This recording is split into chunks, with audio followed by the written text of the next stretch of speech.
Laut pantai selatan bukan sekedar hamparan biru Samudra Hindia. Di balik keindahannya tersimpan kisah kelam tentang perjanjian, tumbal, dan kekayaan yang datang dari dunia yang tak kasat mata.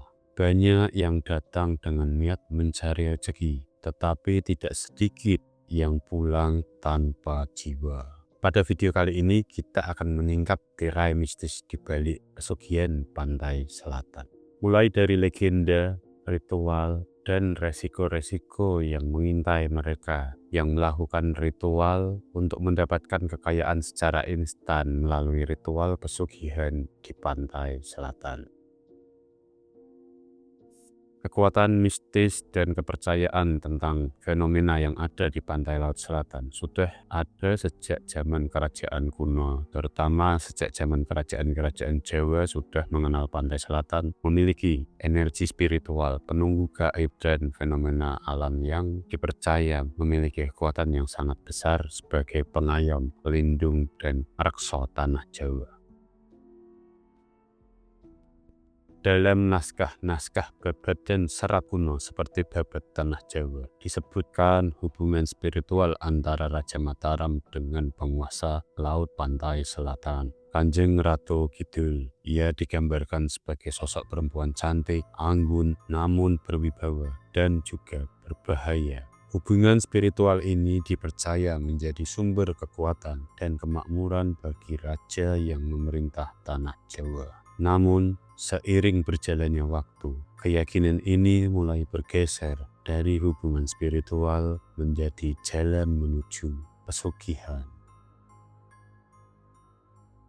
Orang-orang mulai percaya dengan melakukan ritual-ritual tertentu di pantai selatan, mereka bisa mendapatkan kekayaan secara instan. Hal itu yang disebut dan dikenal hingga saat ini menjadi pesugihan pantai laut selatan. Sebuah bentuk perjanjian antara penunggu atau penguasa laut pantai selatan dengan orang yang melakukan ritual pesugihan. Semua itu dilakukan demi kemewahan harta. Banyak tempat di sepanjang garis pantai laut selatan dipercaya sebagai pintu atau gerbang menuju keraton kerajaan alam gaib pantai selatan. Bahkan yang dinanti-nanti adalah menemui Kanjeng Ratu pantai selatan. Berikut lokasi atau tempat yang sering dipercaya dan digunakan sebagai gerbang untuk menuju alam gaib kerajaan pantai selatan.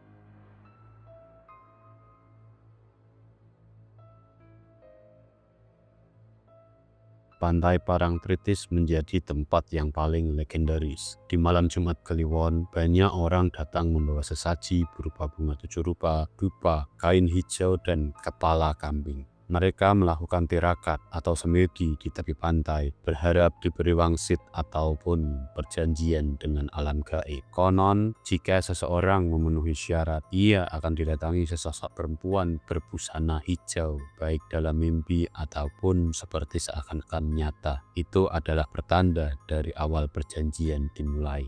Pantai Parangkusumo, Bantul. Di sini terdapat batu cinta, tempat Panembahan Senopati bertemu dengan Ratu Kidul pantai selatan. Tempat ini menjadi lokasi utama ritual pesugihan. Orang datang diam-diam, membawa sesajen, membawa mantra-mantra kuno, dan menunggu di bawah sinar rembulan. Ada yang bilang mereka yang berhasil melakukan ritual di sini bisa tiba-tiba menjadi kaya, membuka usaha tiba-tiba menjadi besar, atau mendapatkan jalan rezeki yang tanpa batas. Yang ketiga, ada Pantai Karangheung di Sukabumi, Jawa Barat. Tempat ini dianggap pintu utama kerajaan gaib Ratu Pantai Selatan di wilayah Jawa Barat. Di malam-malam tertentu, masyarakat sekitar sering mendengar suara gamelan dari tengah laut. Padahal di sana tidak ada pesta apapun. Dari sinilah beberapa pelaku pesugihan melakukan ritual dengan media-media seperti darah ayam hitam atau benda-benda pusaka yang dipercaya dapat menjadi sarana untuk melakukan pesugihan tersebut. Gua Langse, selatan Pantai Parangtritis. Untuk mencapai gua ini, seseorang harus menuruni tebing yang sangat curam.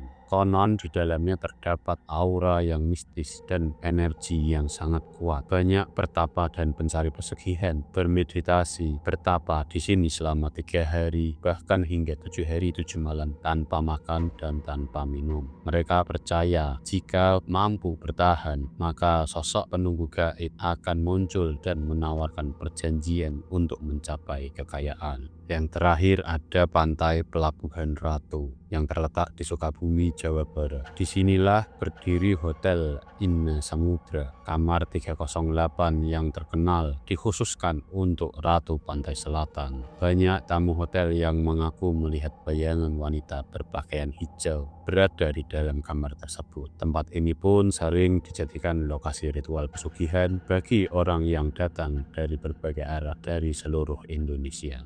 Proses ritual pesugihan pantai laut selatan.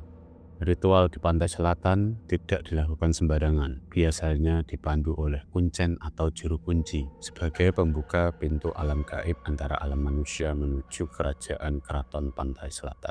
Dan hari-harinya pun biasanya dilakukan pada hari-hari sakral seperti hari Selasa Kliwon, hari Jumat Kliwon, malam 1 Suro, atau hari-hari tertentu yang sudah menjadi atau dipilihkan oleh juru kunci untuk menjadi hari baik menemui penguasa pantai laut selatan. Selain itu, bagi yang melakukan ritual pesugihan, mereka juga membawa sesaji, bisa berupa kelapa, minyak, dupa, menyan. Bahkan ada juga yang membawa hewan seperti kepala kambing, kepala kerbau, ayam yang ditujukan sebagai pasugatan atau suguhan sebagai bentuk penghormatan untuk memasuki kerajaan keraton pantai laut selatan. Dan biasanya di dalam ritual ada yang menjalani selama 3 hari 3 malam, bahkan ada juga yang sampai 7 hari, 11 hari, hingga 41 hari biasanya dilakukan ritual yang didampingi oleh juru kunci hingga hajatnya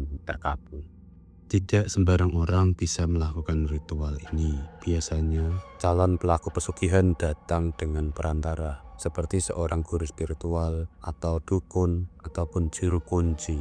Mereka akan diuji terlebih dahulu. Beberapa diminta berpuasa selama 7 hari. Ada juga yang harus mandi kembang 7 rupa, mandi dari 7 sumber mata air, ataupun tidur di kuburan pada malam Jumat Kliwon. Tujuannya adalah membersihkan diri secara lahir dan batin, tetapi juga membuka pintu batin agar bisa melihat makhluk astral ataupun makhluk halus. Setelah itu, mereka harus menyiapkan sesajen. Isi sesajen biasanya berupa bunga 7 rupa, minyak, kemenyan, nasi tumpeng, telur ayam kampung, kain mori, ataupun kain hijau. Kadang ada juga yang membawa kepala kambing ataupun ayam cemani atau ayam hitam mulus. Sesajen bukan sekedar simbol. Dalam kepercayaan mereka, itu adalah bahasa untuk memanggil penghuni gaib pantai selatan.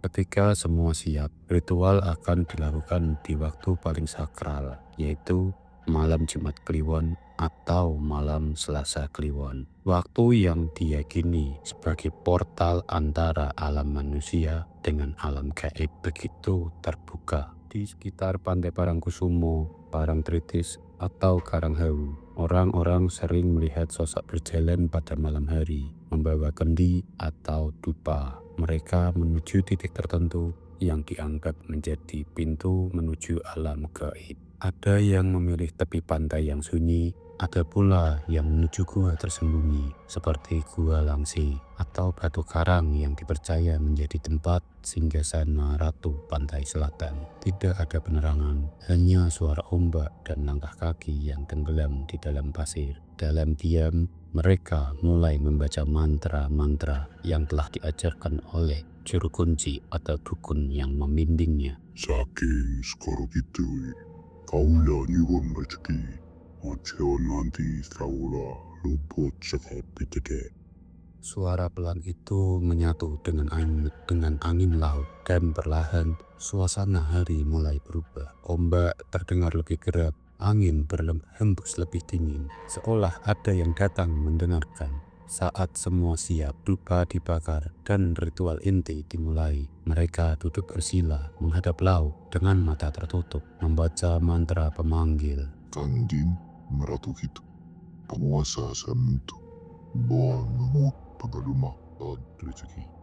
Di saat inilah batas antara dunia manusia dan dunia gaib mulai menipis. Beberapa pelaku mengaku mencium aroma melati yang sangat kuat, sementara sebagian lain merasakan angin berputar di sekeliling tubuh mereka. Jika pemanggilan berhasil, biasanya muncul tanda-tanda seperti ombak tiba-tiba tinggi dan bergulung sangat cepat, dupa mati tanpa sebab, atau muncul bayangan samar-samar berwarna hijau di kejauhan di tengah lautan. Konon itu adalah tanda kehadiran Ratu Pantai Selatan ataupun utusannya. Bila ritual seseorang benar-benar diterima, ia akan mendengar suara lembut di telinga, suara perempuan yang menawarkan perjanjian. Dalam dunia pesugihan, perjanjian tidak diucapkan sembarangan. Biasanya terjadi dalam keadaan setengah sadar, antara tidur dan terjaga. Di dunia antara alam manusia dan alam gaib, sosok perempuan berbusana hijau muncul dengan suara halus namun berwibawa. Ia menawarkan kekayaan, jabatan, atau usaha yang selalu lancar. Tapi di balik itu ada syarat yang harus dipenuhi. Rezekimu ora bakal entek, namun sadang tenamu udul anu tumbal. Tumbal yang dimaksud bisa berarti banyak hal, bisa hewan, bisa benda, namun yang paling sering adalah tumbal jiwa manusia. Ada yang disyaratkan kehilangan satu anggota keluarga setiap tahun, ada pula yang diminta menyerahkan diri setelah umur-umur tertentu. Bila disetujui, maka ritual akan berhasil. Dalam dunia pesugihan, tidak ada kekayaan yang gratis. Mereka yang mengambil jalan pesugihan biasanya akan mengalami tanda-tanda aneh. Usaha mendadak sukses tanpa sebab yang logis. Tapi di rumah selalu ada energi berat, suara air terdengar, aroma melati juga tercium di malam hari, dan keluarga juga sering sakit tanpa sebab. Setelah beberapa tahun, pesugihan akan menagih janjinya. Ada yang kehilangan anaknya secara misterius.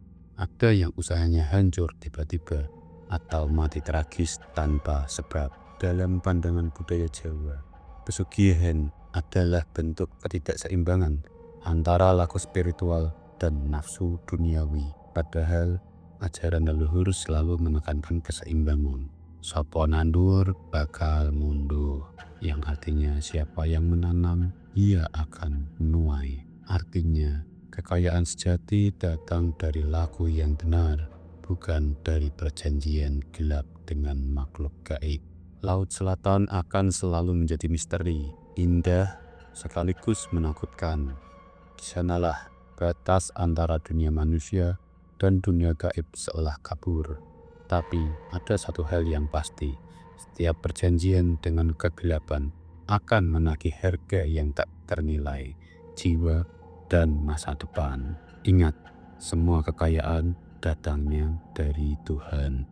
Jangan sekali-kali Anda terjerumus dalam pesugihan. Ingat, ritual pesugihan Laut Selatan bukan sekadar cerita lama. Ia adalah potret manusia yang tergoda oleh kemewahan dan lupa bahwa setiap kekayaan memiliki jalan yang harus ditempuh. Dalam budaya Jawa, kekayaan sejati datang dari laku prihatin, kerja keras, doa, dan ketulusan. Sementara pesugihan meski tampak menjanjikan hanya memberikan kebahagiaan sementara. Di akhir jalan yang tersisa hanyalah penyesalan. Pesugihan Laut Pantai Selatan bukan hanya sekedar mitos. Itu adalah simbol bahwa kekayaan yang diperoleh secara instan melalui jalur pesugihan adalah hal yang harus dibayar dengan resiko. Bukan hanya resiko, tetapi bagi yang melakukan ritual tersebut akan kehilangan ketenangan, ketentraman, keayeman batin yang ditukar dengan harta dan kekayaan yang sementara. Bahkan resiko-resiko seperti tumbal juga disiapkan demi mencapai kekayaan, termasuk keluarganya. Segala yang datang dari laut akan kembali ditelan laut. Jangan pernah menukar jiwamu demi kekayaan, karena harta bisa dicari,